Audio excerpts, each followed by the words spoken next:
Satara gadget लागू करण्याबाबत सरकारच्या हालचाली सुरू झालेल्या आहेत। सातारा गॅझेटमध्ये मराठा कुणबी असल्याचा उल्लेख आहे आणि त्यामुळे येत्या मंगळवारी उपसमितीची बैठक घेऊन कायदेशीर बाबी तपासू आणि त्यानंतर मुख्यमंत्री फडणवीसांकडे प्रस्ताव पाठवू, अशी माहिती मंत्री शिवेंद्रराजे भोसले यांनी दिली आहे।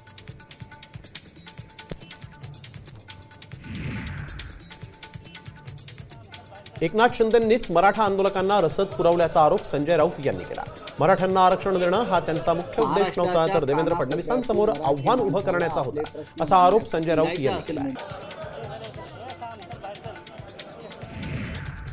दरम्यान जरांगे पाटलांनी राऊतांचे आरोप फेटाळले। मला जर फडणवीसांनाच घेरायचं असतं तर मी थेट वर्षावर गेलो असतो, असं जरांगेंनी म्हटलंय।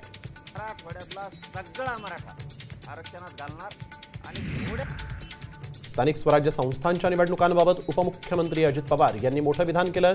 कदाचित या निवडणुका जानेवारीमध्ये होऊ शकतात, असं ते म्हणाले।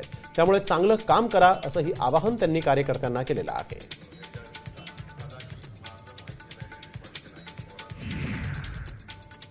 नंदुरबार जिल्ह्यात राष्ट्रवादी शरद पवार गटाला मोठा धक्का बसलेला आहे। पक्षाच्या महिला जिल्हाध्यक्षांसह शेकडो पदाधिकाऱ्यांनी भाजपमध्ये प्रवेश केला आहे आणि या पक्ष प्रवेशामुळे जिल्ह्यात आगामी काळामध्ये होणाऱ्या स्थानिक स्वराज्य संस्थांच्या निवडणुकीमध्ये भाजपची ताकद वाढल्याचं बोललं जात आहे।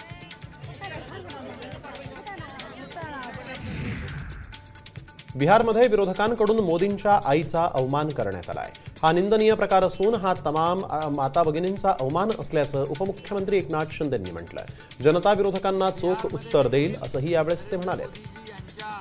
आईवर देखील टीका केली ही निंदनीय आहे, अशोभनीय आहे, दुर्भाग्यपूर्ण। वर्ध्यात काँग्रेसचं वोट चोरी विरोधात आंदोलन करण्यात आलेलं आहे। तुकडोजी चौकात स्वाक्षरी मोहीमही राबवण्यात आली। स्वाक्षरी मोहिमेत काँग्रेस पदाधिकाऱ्यांसह नागरिकही सहभागी झाले होते।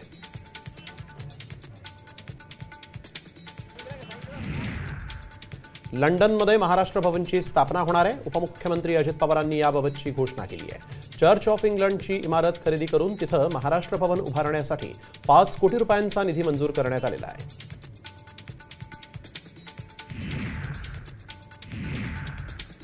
अनंत चतुर्दशीला घातपाताच्या तयारीत जलील खिलजीला संभाजीनगरमध्ये ताब्यात घेण्यात आलेला आहे। हिंदू संघटनांच्या पदाधिकाऱ्यांना टार्गेट करण्याचा जलीलचा प्लॅन होता। 2012 साली खिलजीच्या भावानं एटीएसवर गोळीबार केलेला होता। भारतीय क्रिकेट संघाचा माजी सलामीवीर शिखर धवनला ईडीनं नोटीस बजावलेली आहे। मनी लॉन्ड्रिंग प्रकरणामध्ये चौकशीसाठी हजर राहण्याचे आदेश शिखर धवनला देण्यात आले। एका बेटिंग ॲपच्या जाहिरातीशी संबंधित प्रकरणामध्ये त्याला समन्स बजावण्यात आलं। माढा नाशिक मंडळानं 478 घरांसाठी सोडत जाहीर केली असून ऑनलाईन अर्ज नोंदणी प्रक्रियेला सुरुवात झाली। माढाचे उपाध्यक्ष आणि मुख्य कार्यकारी अधिकारी संजीव जयस्वाल यांच्या हस्ते गो लाईव्ह कार्यक्रमातून ही सोडत जाहीर करण्यात आलेली आहे। मुंबई शहर आणि उपनगरात मुस्लिम बांधवांच्या ईद ए मिलाद सणाच्या सुट्टीच्या दिवसामध्ये बदल करण्यात आलेला आहे। 5 सप्टेंबरऐवजी 8 सप्टेंबरला सार्वजनिक सुट्टी मिळणार आहे। महाराष्ट्र शासनाच्या सामान्य प्रशासन विभागाने या संदर्भात अधिसूचना काढली आहे।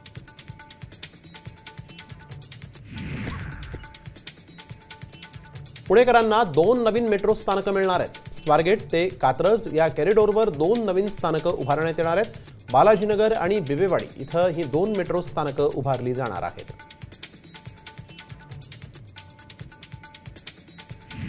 अमरावतीतल्या सुपर स्पेशालिटी हॉस्पिटलमधल्या डॉक्टरांनी थकीत मानधनाच्या विरोधात संप पुकारलाय। त्यामुळे अनेक शस्त्रक्रियाही रखडल्या आहेत। 8 ते 10 दिवसांपासून डॉक्टर संपावर आहेत। अनेक महिन्यांचे 9 कोटींचं मानधन जे आहे ते शासनाकडे थकीत आहे।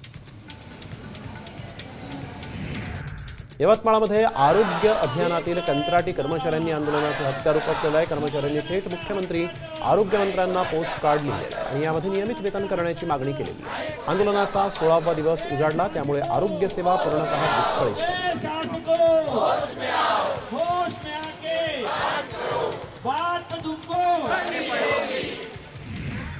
जळगावच्या एरंडोल तालुक्यातील नांदगावात नाल्यावर पूल नाही आणि ग्रामस्थांना 2 ते 3 फूट पाण्यातून जीव धोक्यात घालूनच प्रवास करावा लागतोय।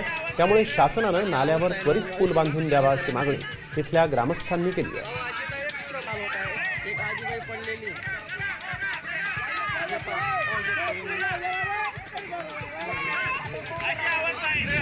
नाशिकच्या नांदगाव तालुक्यातील गिरणा धरणातून पाण्याचा विसर्ग केला जात आहे। मुसळधार पावसामुळे गिरणा धरण 96% भरलंय आणि अशात धरणातील पाणी पातळी नियंत्रित ठेवण्यासाठी धरणातून 814 क्युसेक वेगाने पाण्याचा विसर्ग केला जातो।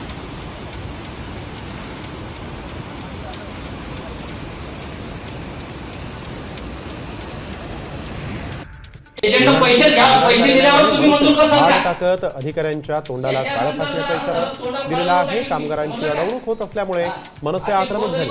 त्याचबरोबर या कार्यालयामध्ये दलालांचा सुळसुळाट वाढल्याचा आरोपही केला जातो।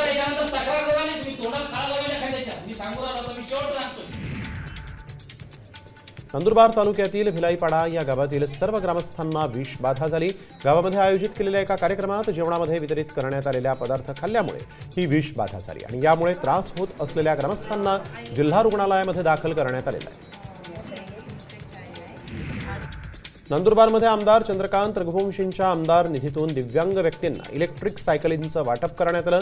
शासनाच्या योजनेत 80%हून अधिक अपंगत्व असलेल्या या व्यक्तींनाच ई सायकल्सचा लाभ मिळतो आणि त्यामुळे 70 ते 80% कमी अपंगत्व असलेल्या दिव्यांग व्यक्तींना आमदार रघुवंशी यांनी मदत केलेली आहे।